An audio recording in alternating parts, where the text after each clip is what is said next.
Welcome to Parsimony, your all-in-one business management solution.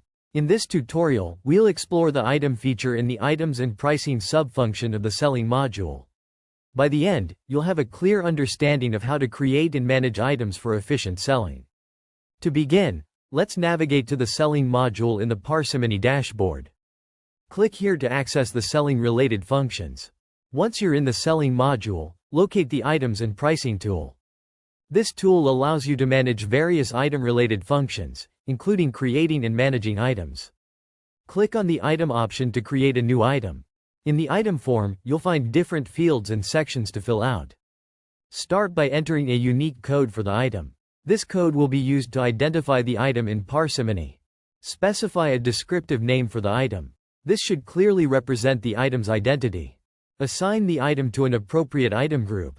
Item groups help in categorizing and organizing items. If you have a default unit of measure for this item, select it from the list. If the item is a stock item, check the stock item checkbox. This indicates that you want to track its stock levels. Once you've filled out the necessary details, click on the Save button to create the item. A confirmation message will appear, indicating that the item has been created successfully. Congratulations! You've learned how to use the item feature in the items and pricing subfunction of the selling module.